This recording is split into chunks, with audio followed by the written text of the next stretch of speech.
Hello friends, Academic Zone welcomes you.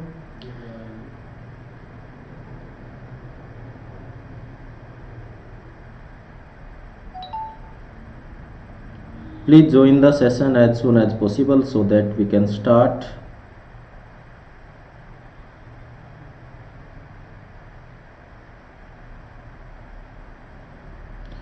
Today we are going to discuss a brief history of English. A brief history of English. So English language, how English language came into existence historically, we will discuss today. Let's start. First, just a minute. हाँ, जो English language आज हम बोलते हैं, the modern English, ये जो है it was did not begin in Britain but was an immigrant language. ये समझिए सबसे पहले तो जो ये लैंग्वेज थी या क्या थी, इमिग्रेंट लैंग्वेज थी। कोई इमिग्रेंट्स आए थे, वो अपने साथ एक लैंग्वेज लेके आए थे और तब जो है फिर वो रिफाइंड होके आज का मॉडर्न इंग्लिश बनता है। That is spoken in Britain, America basically and rest of so many countries through out the world. बहुत सारे लोगों के बीच में वो बोली जाती है। Good afternoon everybody, please session को शेयर कर दीजिए। ठीक है, लैंग्वेज किसके साथ आई थी? The language came with Anglo Saxons, they were the invaders and they came to the island in 5th century. It means that English is an immigrant language that came with Anglo-Saxons in 5th century in England, जिसको आज हम England कहते हैं, आप ये भी कह सकते हैं। Even before that English was spoken on the continent bordering on the North Sea. जो नॉर्थ सी है उसके कुछ इलाकों में भी उस टाइम ये बोली जाती थी।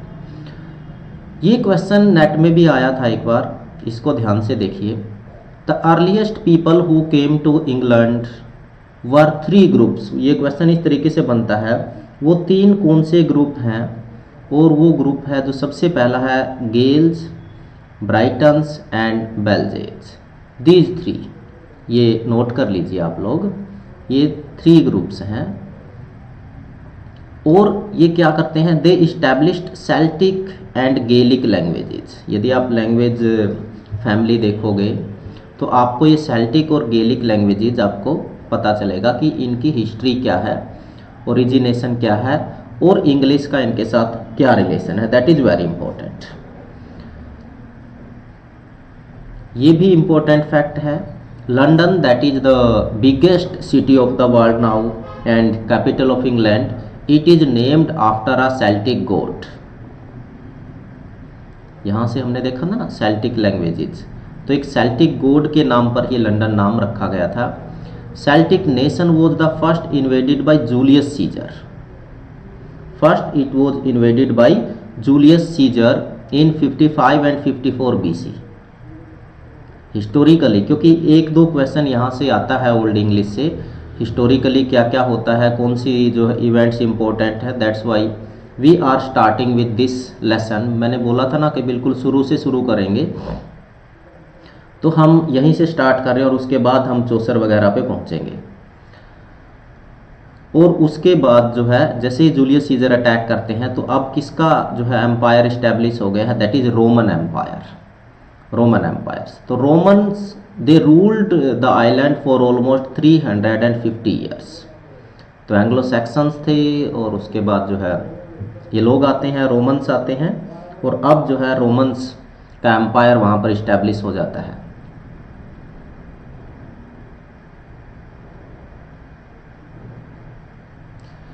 तो यदि हम बात करें तो ओल्ड इंग्लिश का जो टाइम पीरियड है दैट इज 450 to 1066।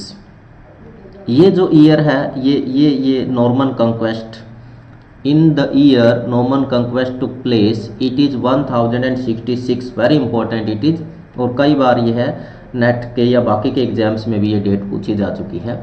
तो middle English that is 1066 to 1500, this period is known as middle English period, और यही वो पीरियड है जिससे चौसर बिलोंग करते हैं, बिकॉज चौसर का जो लाइफ स्पैन माना जाता है दैट इज 1340 टू 1400, ठीक है, तो वो यहाँ पर है। And 1500 onwards the modern English is considered, ठीक है, उसके बाद का जो पीरियड है उसको हम मॉडर्न इंग्लिश का पीरियड बोलते हैं। तो ये हिस्टोरिकली कुछ पॉइंट्स थे, इनको आप नोट कर लीजिए प्लीज़ साथ में। अब ओल्ड इंग्लिश का जो टाइम रहा जिसमें आपका 450 टू 1066 है, इसके कुछ हिस्टोरिकल फैक्ट्स हैं। The coming of Germanic tribes to England, Germanic tribe जो है दे केम टू इंग्लैंड, और सिरका दैट इज़ 450, अंदाज़ा है कि करीबन 450 के आसपास ये ट्राइब्स इंग्लैंड आई हैं। The Christianisation of England started around 600 and Scandinavian invasions took place around 800। Historically जो है, हाँ नीलम बिल्कुल सही बात है, बिल्कुल हम एक एक चीज़ इसी तरीके से देखेंगे, आप साथ में जो है नोट भी कर सकते हैं। प्लीज़ थोड़ा सा शेयर कर दीजिए बाकी लोगों के साथ, सिर्फ 6 जो है पर्सन्स ही जुड़े हैं, तो it's my request to you, Poonam Neelam थोड़ा सा शेयर कर दीजिए। चलिए नेक्स्ट देखते हैं। तो इस टाइम का लिटरेचर जो हमारे लिए बहुत इम्पोर्टेंट है, उसमें जो सबसे बड़ा नाम है that is Beowulf. Beowulf is considered first English epic.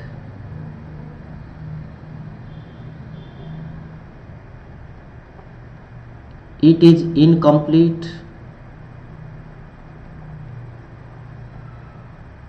written in alliterative manner, और इसमें जो कैरेक्टर्स हैं 2 पार्ट्स इसके हैं, ठीक है, ग्रैंडल एक कैरेक्टर है और बियोल्फ तो है ही। How Beowulf killed Grendel and his mother also, तो it's a very interesting. Okay, तो ये बियोल्फ का जो है समरी भी इम्पोर्टेंट है, जैसे जो बुक है अपनी उसमें बियोल्फ की समरी भी दी गई है। तो इसका जो मैन्युस्क्रिप्ट है करीबन यहाँ से यहाँ तक के अराउंड माना गया है कि it was produced during this time.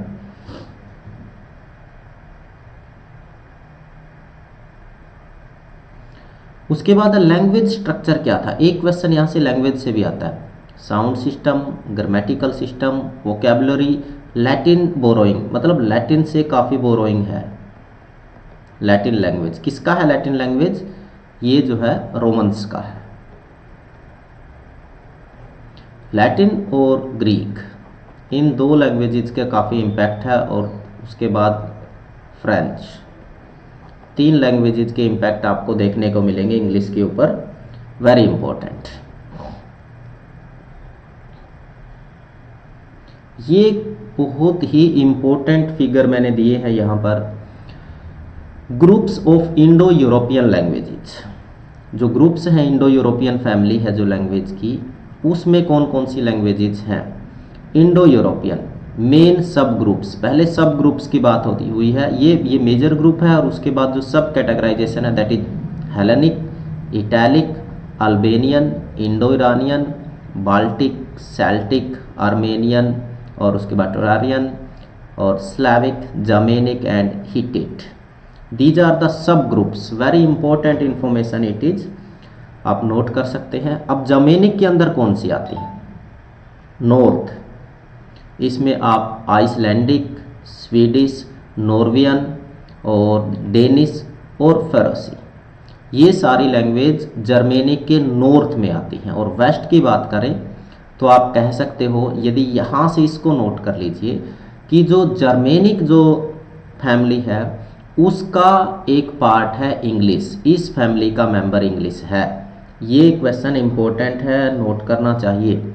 English, German, low German, फ्रीसियन, Dutch, Flemish, Afrikaans, यिदिश, ये सारी की सारी, और ईस्ट में गोथिक। गोथिक आपने सुना होगा। गोथिक बेसिकली जो है गोथ ट्राइब से बना है, और आगे चल के गोथिक लिटरेचर आप पढ़ोगे। और first time this term was used in architecture. सबसे पहले गोथिक को जो है आर्किटेक्चर में यूज किया गया था। काफ़ी इम्पोर्टेंट है। अब जर्मेनिक की जो डिविजन्स हैं, जिसमें आप देखोगे नॉर्थ जर्मेनिक, उसके बाद ईस्ट जो अभी हमने बात की है, और इसमें क्या है र्यून्स एंड ओल्ड नॉर्स। ये वर्ड आपने सुना होगा, ओल्ड नॉर्स। बाइबल की भी जब बात करते हैं तो ये वर्ड हमारे सामने आता है। तो ये बहुत ही शानदार इन्फॉर्मेशन है। इसको इस तरीके से मत देखिए कि यहाँ से क्वेश्चन कितने आएंगे। Being the students of literature, ये जो है आपको पता होना चाहिए। West Germanic, Old High German, Old English, Old Saxon, Frisian, Old Low Franconian, High German, ये सारी की सारी जो हैं, ये जो जर्मनी के जो इलाके हैं, चाहे वो यिदिश हो, ये सारे की सारी जो है certain dialects, at that time they were the dialects and later you can say transformed into certain languages. तो ये आप देख रहे हैं, काफ़ी इम्पोर्टेंट है, इसको नोट कर सकते हैं। ये देखिए, ये बड़ा खूबसूरत है कि जो जर्मेनिक लैंग्वेज है ना, वो आज के टाइम में जर्मेनिक लैंग्वेजेस कहाँ कहाँ पर है वो वाला मैप है। This is Icelandic, Faroese, Norwegian, Swedish, ये स्वीडन में बोली जाती है, नॉर्वे है ये, ठीक है। और ये डेनिश जो डच की लैंग्वेज है, ठीक है। ये स्कॉटलैंड, स्कॉट्स, और ये जो आपको ग्रीन ग्रीन इलाका दिख रहा है दैट इज इंग्लैंड। ये इंग्लैंड है जहाँ पर आज इंग्लिश बोली जाती है। तो ये काफ़ी इंटरेस्टिंग है, इसको इस तरीके से देखना। और ये जो मैप्स मैंने लिए हैं, ये एक जो है सेमिनार था कोई ऑक्सफोर्ड यूनिवर्सिटी का, I think if I am not wrong, वहाँ से मैंने कलेक्ट किया है। Very important it is. तो आप देख सकते हैं, इसको समझ सकते हैं। ये पूरा का पूरा जो जर्मनी है, ये लो सैक्सन जिसकी हाई, और लो यिदिश की भी बात हुई थी। लो मतलब यिदिश जिसकी बात हुई थी, ये वाला वो इलाका है। आप ये सारा जो है ये इंग्लैंड के आसपास कंट्री है। यूरोप आप देख रहे हैं, ये यूरोप है। यूरोप को लैंग्वेज के हिसाब से यहाँ पर दर्शाया गया है। इसको आप इस तरीके से देख सकते हैं। इट्स ब्यूटीफुल, देखने में मज़ा आता है।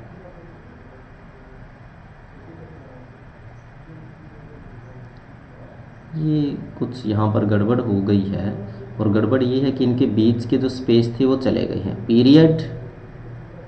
Periods in the development of English, periods in the development of English, इसको एक बार देख लीजिए। ये यहाँ से अब फिर से एग्जामिनेशन पॉइंट ऑफ व्यू से भी इम्पोर्टेंट चीज़ें स्टार्ट हो गई हैं कि जो ओल्ड इंग्लिश पीरियड्स है ना, उनकी बिगनिंग कहाँ से हम मानते हैं? 5th century. कहाँ से मानते हैं? 5th सेंचुरी, क्योंकि हम 450 to 1066 बताते हैं ना, तो it means 5th century to 11th century, यदि सेंचुरीज की बात करें तो। And with the arrival of Germanic tribes in England, and these tribes settled in England, and they brought certain languages with them, certain tribes with them. तो वहाँ जो already जो existed culture था उसको इन्होंने जो है प्रभावित किया है।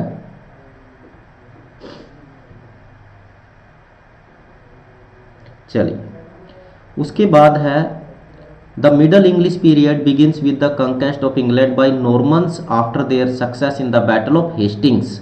ये जो 1066 का नॉर्मन कंक्वेस्ट है, इस बैटल को बोला जाता है हेस्टिंग्स बैटल, ठीक है। ये भी इंपॉर्टेंट है। और period is marked by the introduction of printing bye William Caxton. ये नोट कर लीजिए, नेट में बहुत दफ़ा पूछा गया है। जो printing press was introduced in England, the credit goes to William Caxton, and the year was 1476। और पहली जो किताब छपी थी वो छपी थी हिस्ट्री ऑफ ट्रॉय। ठीक है ना। ये सारी की सारी जो है इंपॉर्टेंट चीज़ें हैं आपके सामने।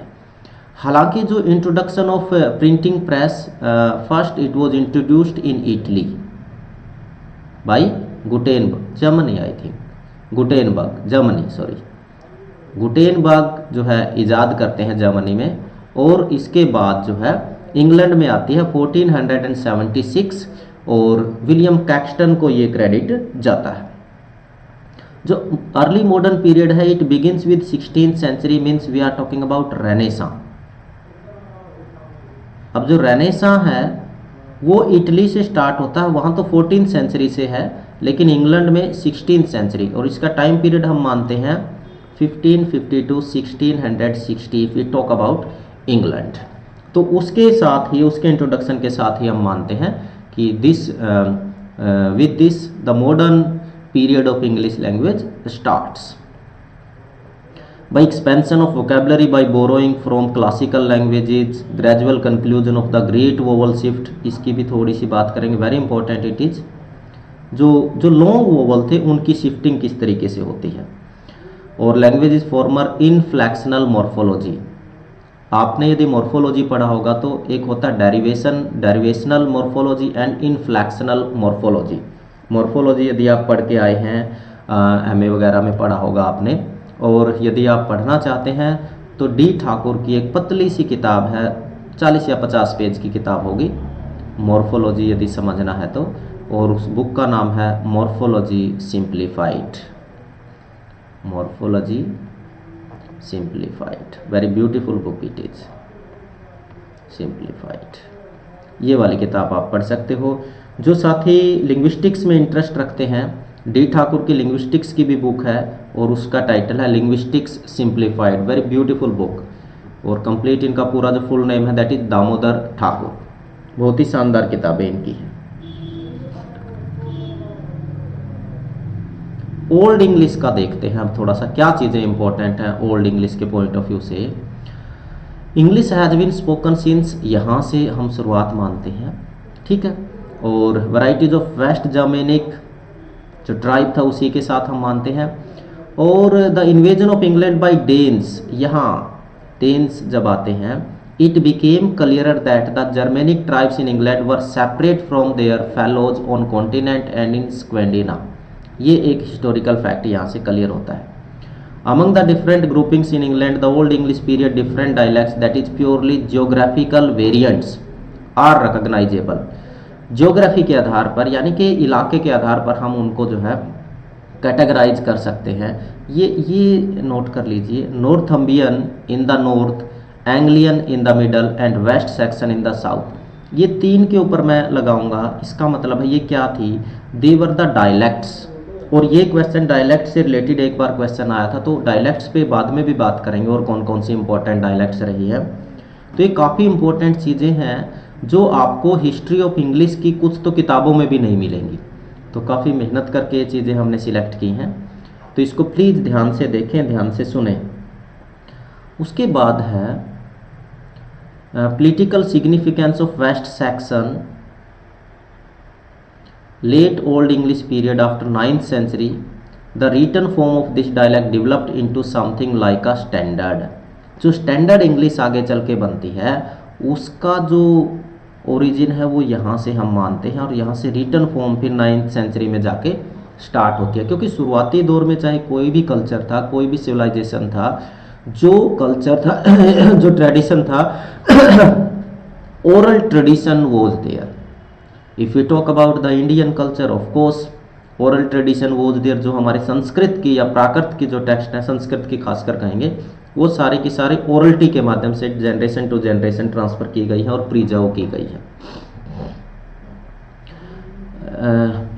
जो Winchester and not London which was the political centre of century, very important it is, till 9th century जो मेजर जो सेंटर था वो था विंचेस्टर था, ना कि लंदन। ऐसा माना जाता है कि लंदन पहले एक छोटा सा गांव होता था और आज ये दुनिया का सबसे बड़ा शहर है। The term used for the West Saxon standard is koine, और इसका डेरिवेशन कहाँ से है, ग्रीक जो है लैंग्वेज से इसका डेरिवेशन है, और जिसका मतलब होता है कॉमन डायलेक्ट। Common dialect. एक क्वेश्चन इस तरीके से भी आता है, आपने कई बार नेट में देखा होगा,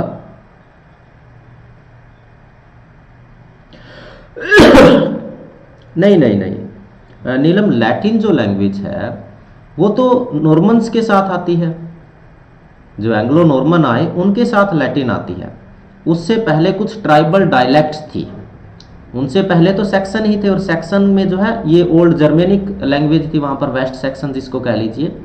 उसके बाद फिर जब सेक्शंस आए तो सेक्शंस के साथ में फिर जो है उसके बाद एंग्लो नॉर्मन्स आए सेक्शन के बाद, और नॉर्मन्स जो है वो अपने साथ जो है लेके आए थे लैटिन लैंग्वेज, क्योंकि लैटिन किसका लैंग्वेज है, रोमन्स का लैंग्वेज है। रोमन्स बाद में आए हैं, पहले सेक्शंस थे वहाँ, तो रोमन जो लैंग्वेज है या कहिए कि लैटिन जो लैंग्वेज है वो बाद में आई है।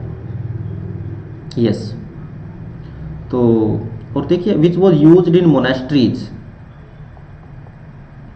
ठीक है, और जी part of England West Saxon ही for the purpose of writing, यानी कि राइटिंग जो शुरू होता है कल्चर ट्रेडिशन सॉरी, तो वो जो है वेस्ट सेक्शन के साथ उसका रिलेशन है, जो आगे चलकर मॉडर्न इंग्लिश बनता है, रिफाइंड फॉर्म में कहिए उसको। अब कौन कौन सी डायलेक्ट्स थी, डायलेक्ट्स के बारे में अभी हमने बात की थी कि इम्पोर्टेंट है, एग्जामिनेशन पॉइंट ऑफ व्यू से भी इम्पोर्टेंट है।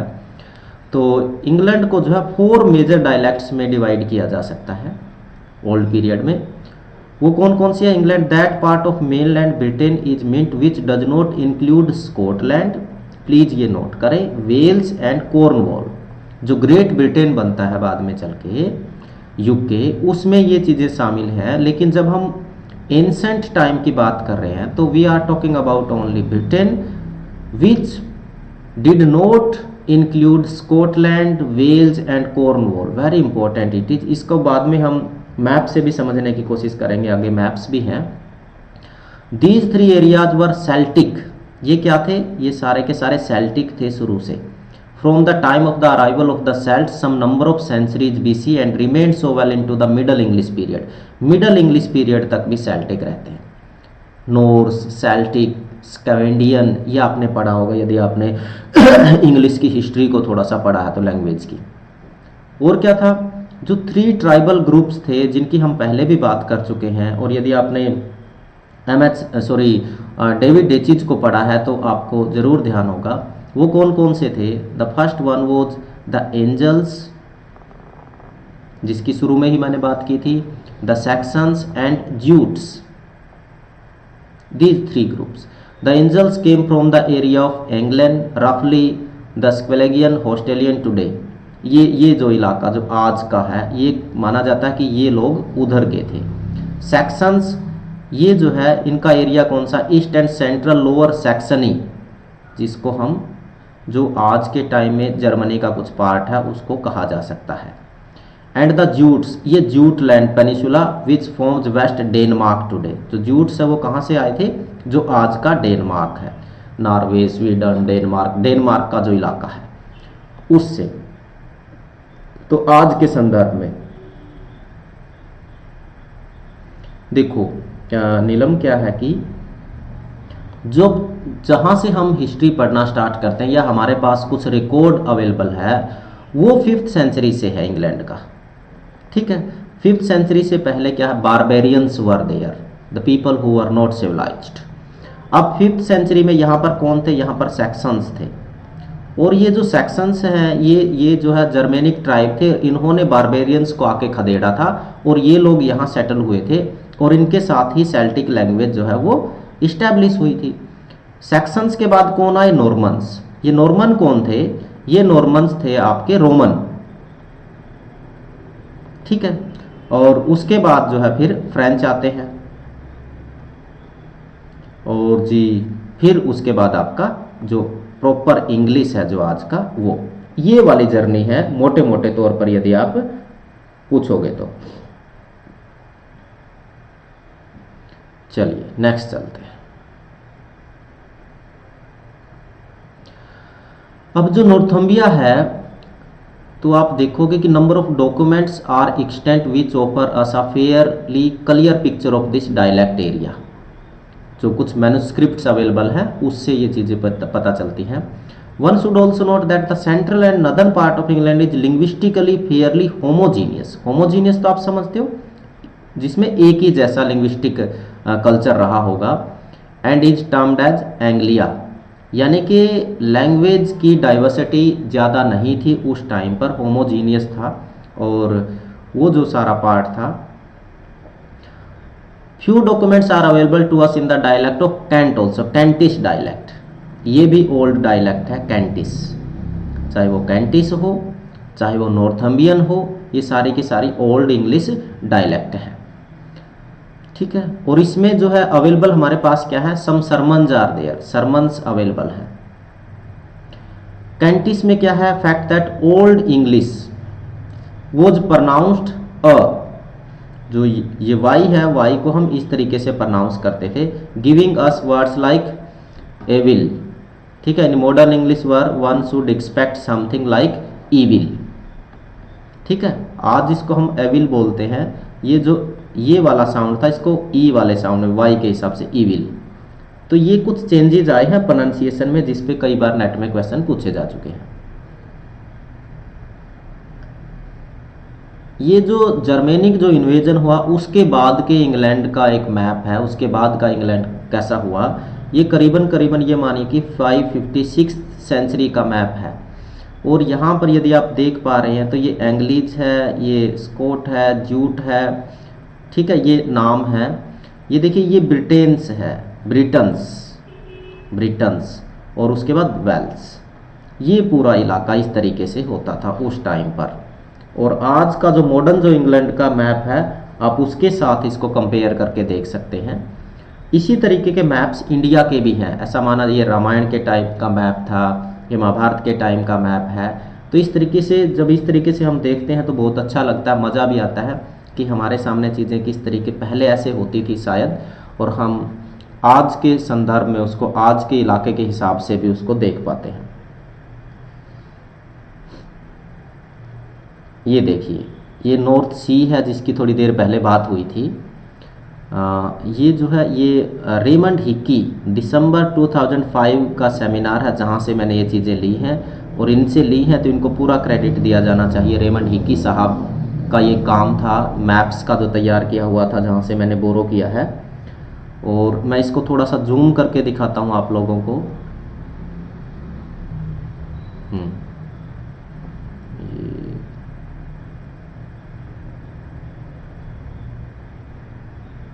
आप यदि देख पा रहे हैं तो ये after 8th century northern Anglian, तो ये देखिए नॉर्थ सी है, ये जूटलैंड है जिसको हम डेनमार्क बोलते हैं, जहाँ जूट्स थे, ठीक है ना। और ये नॉर्थम्बिया है जिस इलाके में नॉर्थम्बियन डायलेक्ट बोली जाती थी, ठीक है। और ये एंजलिस है, ये सैक्सन्स हैं, ये लो सैक्सनी है, ठीक है। तो ये वो इलाके हैं। यहाँ पर हम जो है प्लेसेस के नाम की बजाय जो है क्या दिखा रहे हैं, हम वहाँ के डायलेक्ट्स के पॉइंट ऑफ व्यू से दिखा रहे हैं। इसको थोड़ा सा छोटा कर देता हूँ ताकि आप कुछ पढ़ भी पाएँ। हाँ, अब देखिए, अब यहाँ से देखिए, routes taken across the North Sea by Germanic tribes in 5th century, यहाँ से होके आए थे। Jutland settled in Kent, Saxons came from area present day Lower Saxony. ये आप यहाँ से पढ़ भी सकते हैं कि कौन लोग कहाँ से आए थे। Very important it is from historical point of view. तो इस तरीके से आपको किसी बुक में नहीं मिलेगा, आप जी मर्जी जितनी बुक जो है छान लेना, इस तरीके से आपको बुक में नहीं मिलेगा। चलिए नेक्स्ट चलते हैं। तो जो वाइकिंग पीरियड है इंग्लैंड का, उस टाइम का ये मैप है, ये आप देख सकते हैं। तो इसको आप कहो तो मैं थोड़ा सा, नहीं फिर ये उधर खिसक जाता है। चलिए, ये है, ये सिर्फ आप लोगों के देखने के लिए ही लगाया है। ये इंग्लिश चैनल है पूरा का पूरा, जो इंग्लिश सी आप कह सकते हो चैनल, सॉरी माउंटेन्स। ये फिर से कुछ मैप हैं आप देख सकते हैं।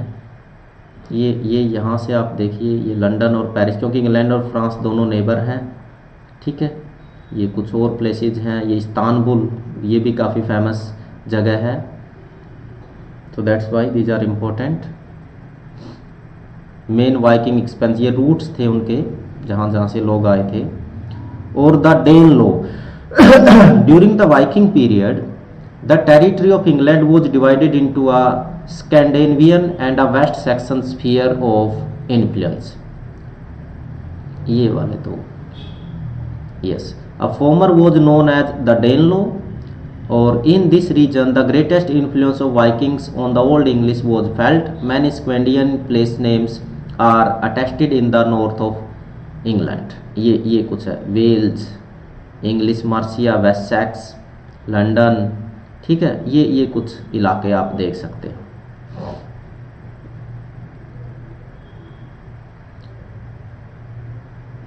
और ये है ओल्ड इंग्लिश डायलेक्ट एरियाज हैं, ओल्ड इंग्लिश के हिसाब से आप देख सकते हैं। दिस इज नॉर्थम्बिया, मार्सिया, ये लंदन है, ये वेल्स है, ये वेसेक्स है, ये आयरलैंड इधर आप देखोगे, स्कॉट है, स्कॉटिश, ये कॉर्नवॉल है जिसकी बात हुई थी थोड़ी देर पहले।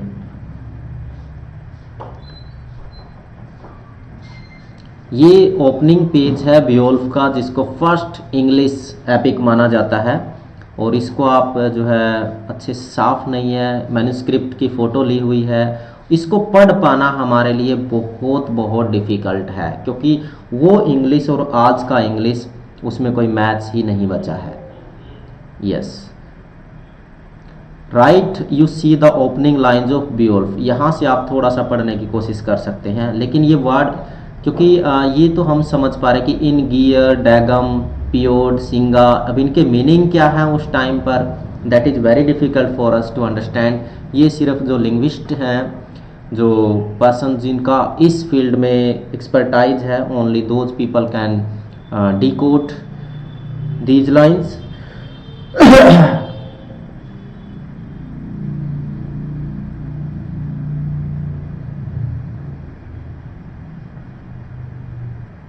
वेसेक्स, ये हार्डी की बात आप कर रहे हो। England at the time of Norman vision, Norman conquest जब हुआ उस टाइम का इंग्लैंड ये है, आप देख सकते हैं। और ये आप देखिए, the Bayeux tapestry depicting scene from Norman invasion, जो नॉर्मन इन्वेजन है उसमें से कुछ सीन्स यहाँ पर लिए गए हैं, आप देख सकते हो। Certain paintings are there, very beautiful paintings these are. ये नॉर्मन इन्वेजन का सेकंड पार्ट है, पेंटिंग्स आप देख सकते हो, उस बैटलफील्ड को पेंटिंग के जरिए दर्शाया गया है। और मिडल इंग्लिश डायलेक्ट के हिसाब से आप देख सकते हो, लोलैंड स्कॉट है, नदर्न है, वेस्ट मिडलैंड है, ईस्ट मिडलैंड है, आयरलैंड है, कैंट है, सदर्न है, कॉर्नवॉल है, ऑलमोस्ट सेम है। ये कुछ फिगर्स हैं चौसर के कैंटरबरी टेल से, ये आपको पसंद आएंगे। हाँ बिल्कुल पूनम, सही कह रहे हो आप, बिल्कुल था। अब देखिए, ये फ्रायर हैं, नाइट है, मिलर है, ये पार्टनर है, और ये पार्सन है, और रिवरस्टेल वाइफ ऑफ बाथ है। और ये जोफ्री चौसर का फोटो इस साइड लगा है। तो these are some figures from and the opening lines of Canterbury Tales, beautiful. अब स्पेलिंग देखिए, प्लीज ध्यान से स्पेलिंग देखिए। वैन का स्पेलिंग अप्रैल विद हिज, अब ई नहीं आता है, ठीक है ना। तो ये देखिए, आप देख सकते हो कि आप चौसर को नहीं पढ़ सकते, चौसर को भी आप नहीं पढ़ सकते हैं। It's very difficult. An actor in an accent which is assumed to be that used at Chaucer's time, late 14th century. ये जो जोफ्री चौसर का कैंटरबरी टेल्स है उसकी ओपनिंग लाइन्स है, यहाँ पर आप देख सकते हैं, जिसको समझना इट्स वेरी डिफिकल्ट। और ये है Sir Gawain and the Green Knight, that is also a book. And Piers Plowman, ये भी एक बुक है, उस टाइम का चौसर के कंटेम्प्रेरी हैं सारे के सारे, उनकी कुछ पिक्चर्स यहाँ पर दी है, वेरी ब्यूटीफुल इट इज़। और ये क्वेश्चन भी बहुत बार आया कि पियर्स प्लोमैन में लास्ट में जो पियर है वो किस फॉर्म में दिखते हैं, and he appears as Jesus Christ. Question कई बार आया है। तो printing press was introduced to England in 1476 by William Caxton. This led to an increasing regularization of orthography and morphology. ये कुछ पेंटिंग्स के जरिए यहाँ पर बताने की कोशिश की गई है। It's beautiful.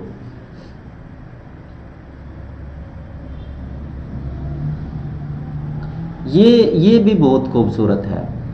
जो वेस्ट सैक्सन किंग्स थे ये आप देख सकते हैं कौन से कब तक रहे हैं। ये एथबर्ट है, ठीक है ना, एथुल्फ है, एथिलबाल्ड है, एथिबर्ट है, एथिरेड है, अल्फ्रेड है। ये वो अल्फ्रेड है, Alfred the Great, who is known as the father of English prose, ठीक है। ये एडवर्ड हैं द एल्डर, क्योंकि उसके बाद भी एडवर्ड, किंग एडवर्ड हुए हैं। तो एथिलस्टेन, एडमंड, एड्रेड, ठीक है ना। तो ये आपके एडवी हैं, एडगर, एडवर्ड द मार्टिर, क्योंकि एडवर्ड ये कुछ नाम कॉमन है तो उनकी जो अलग से पहचान है वो बताई गई है।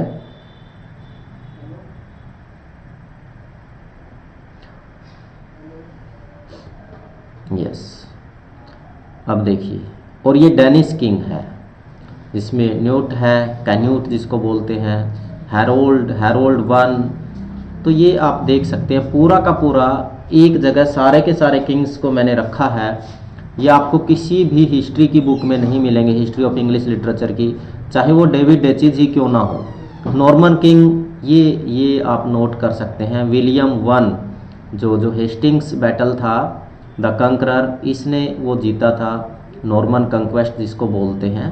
ये इम्पोर्टेंट है, इसको आप नोट कर सकते हैं, ठीक है। और ये हेनरी यहाँ से स्टार्ट हो जाते हैं जिनके ऊपर विलियम शेक्सपियर के प्लेज हैं।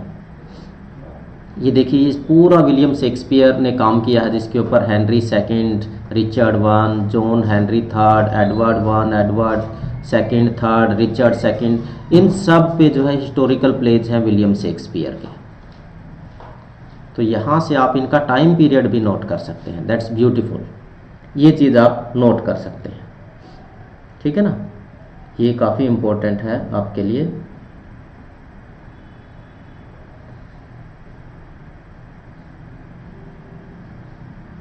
Yes,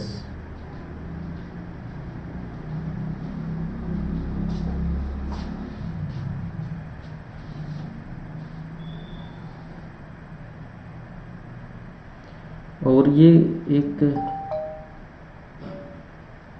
check,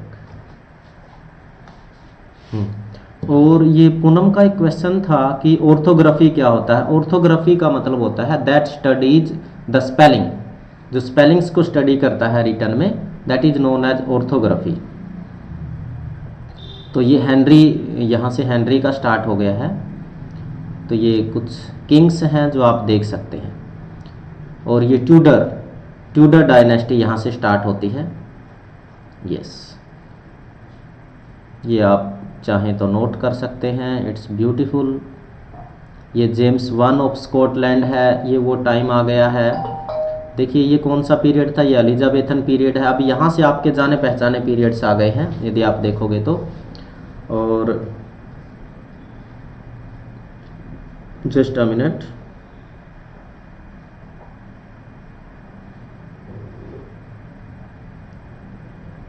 yes. तो और ये जो पीरियड है ये 1603 to 1625, ये जैकोबियन पीरियड है। अब आप थोड़ा सा कंफर्टेबल फील करना स्टार्ट करेंगे, आपका पढ़ा हुआ आएगा। और ये कैरोलिन है, ठीक है ना। और उसके बाद का जो है ये कॉमनवेल्थ पीरियड आ गया, जो क्वेश्चन भी कई बार आया है। कॉमनवेल्थ पीरियड, या इसको प्यूरिटन इंटरगैनम भी बोलते हैं। ओलिवर क्रोमवेल, जिनकी 1658 में डेथ होती है, और 1668 में चार्ल्स सेकंड के आने से फिर क्या होता है, रेस्टोरेशन होता है। यस, ये आप देख सकते हैं। तो ये चार्ल्स सेकंड है जो 1660 में आते हैं और 1685 तक रहते हैं। और इसी इनके आने से यहाँ पर रेस्टोरेशन हम बोलते हैं, जिसको 1660 to 1700 तक माना जाता है। और 1688 में क्या होता है, गोल्डन रेवोल्यूशन होती है इंग्लैंड में, गोल्डन रेवोल्यूशन। यस, ये इम्पोर्टेंट है। और ये एनी, अब हम आ गए हैं पोप के टाइम पे, अलेक्जेंडर पोप, क्वीन एनी की बात हो रही है। तो ये आगे के पीरियड्स हैं जो आपको अच्छे से पता है।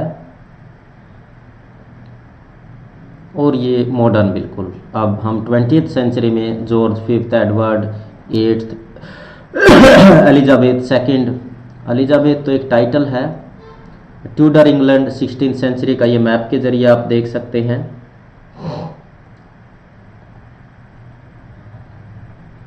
ये देख सकते हैं आप, मैप्स हैं बहुत ही खूबसूरत। Spread of English colonial period, colonial period में इंग्लिश कहाँ कहाँ पे गई है। Roots taken during the spread of English British Isles 17th, 18th and 19th century by English, जो पूरी दुनिया में आगे फिर ये लोग गए हैं। ये आप देख सकते हैं, ये रूट्स जो लिए गए हैं। ये आप यहाँ पर इंडिया को देख पा रहे हैं, ये इंडिया है, ये श्रीलंका है, ठीक है।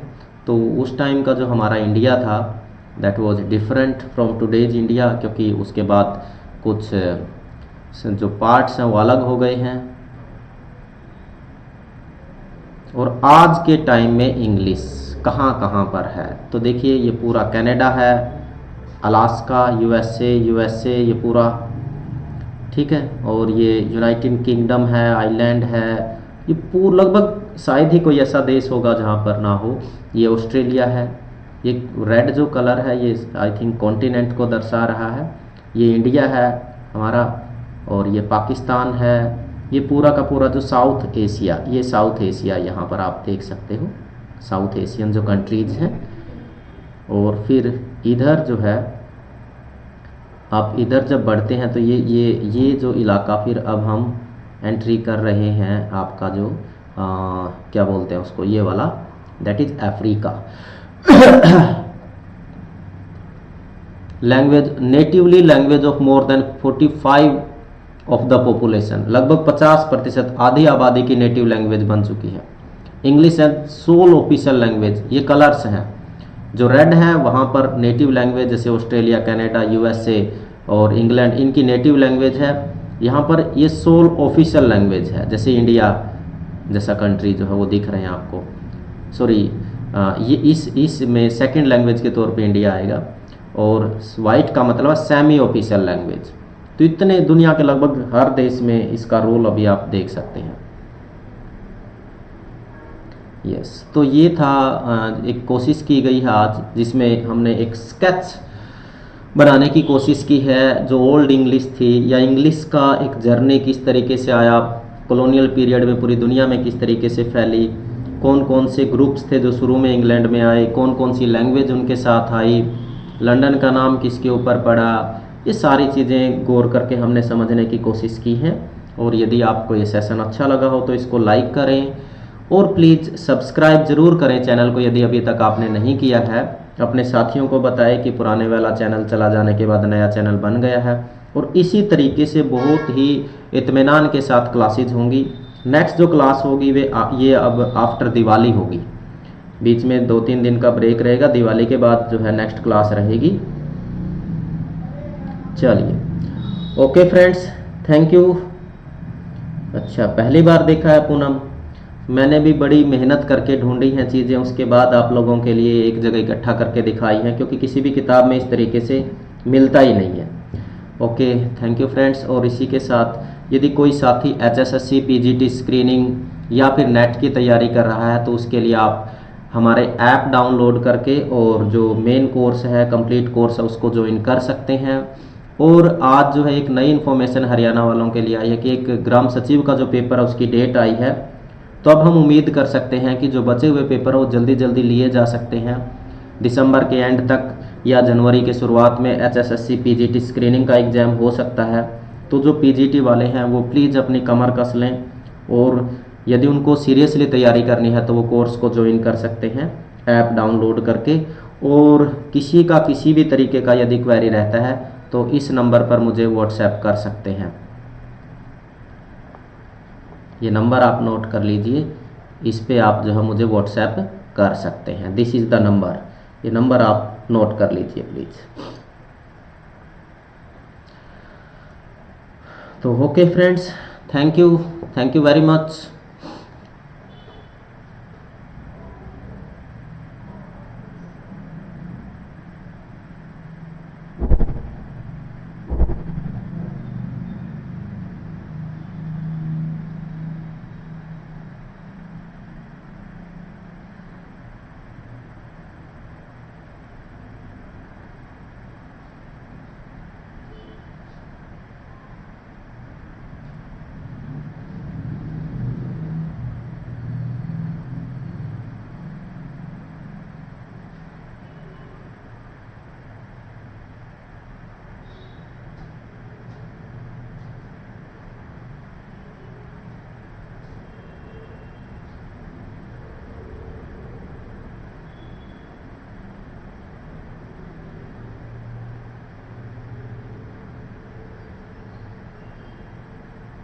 मोहित,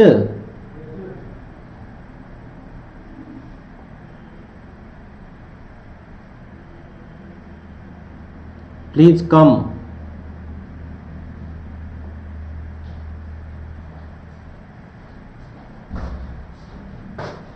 वेयर इज यूट्यूब स्टूडियो? साफ क्यों दिखा रहा है ब्लैक? एंड कैसे करें?